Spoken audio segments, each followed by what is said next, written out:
Bonjour, je suis Maître Francis Mitati, l'auteur de la méthode Entreprise sans souci. J'ai un cabinet juridique et fiscal, j'accompagne les entreprises sur le plan juridique et fiscal. J'accompagne aussi les personnes dans l'acquisition de l'achat de leurs terres et terrains. J'accompagne aussi les personnes dans l'immatriculation de leurs terres et terrains tout en vérifiant la documentation juridique.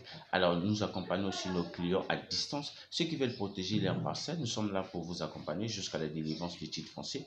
Alors, ceux qui veulent s'abonner à notre chaîne, le bouton se trouve en bas de cette vidéo. Dans cette vidéo, nous allons voir ce que vous devez savoir sur le permis d'occuper. Pourquoi avoir le permis d'occuper? C'est pour éviter de perdre votre argent parce que lorsque vous n'avez pas le permis d'occuper, alors vous perdez votre argent parce que le permis d'occuper, c'est un papier qui vous permet d'avoir une autorisation partielle de la propriété. Alors, pourquoi avoir le permis d'occuper? C'est pour vous dire que vous êtes propriétaire de cette parcelle que vous avez achetée.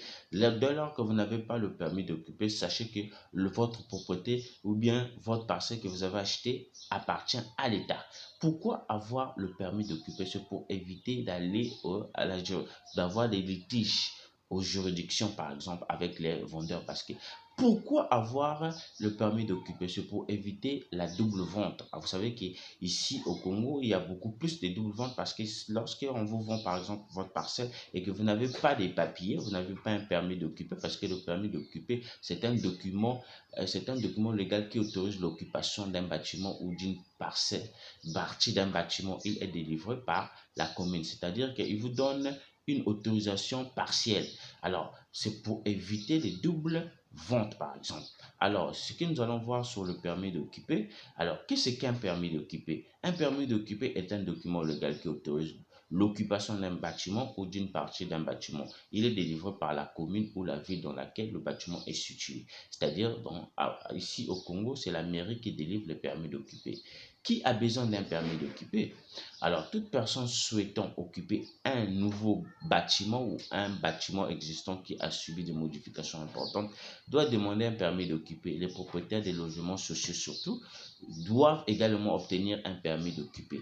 Alors, vous devez savoir que le permis d'occuper à nos jours, est maintenant prohibé parce qu'il y a le titre foncier qui est plus important que le permis d'occuper. Voilà pourquoi le permis d'occuper est beaucoup plus demandé à ceux qui vont faire, par exemple, construire des bâtiments à titre commercial ou à titre industriel ou à titre industriel, par exemple. Donc, vous devez savoir que le permis d'occuper n'est plus valable concernant les propriétés nues.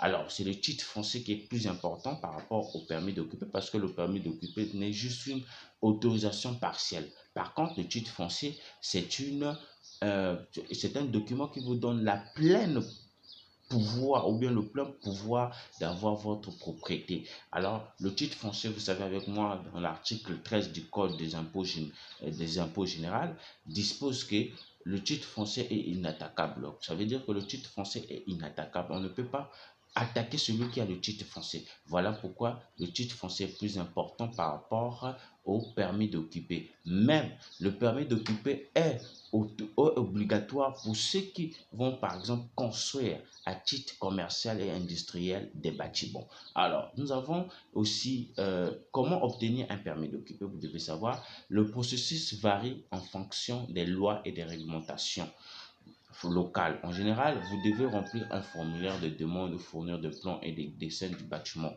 Un inspecteur municipal ou un ingénieur examinera le plan et visitera le site pour s'assurer que le bâtiment est conforme aux normes de construction et de sécurité.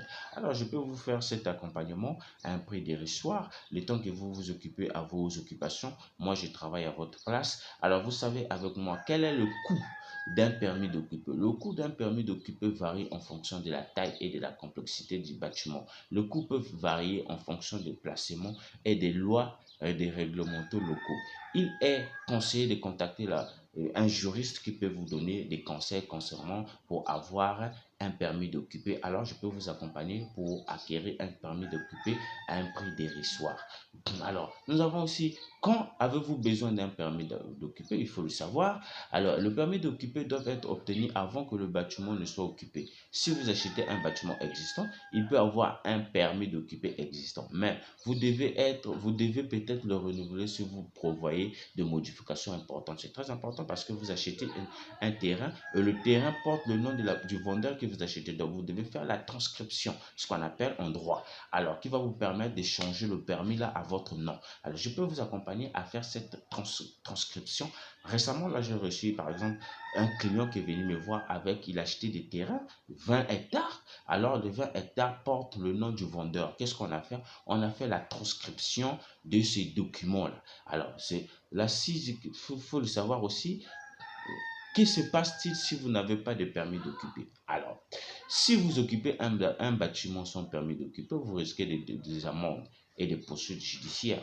De plus, les compagnies d'assurance peuvent refuser de couvrir les dommages causés par un bâtiment qui n'a pas de permis d'occuper. Il faut le savoir.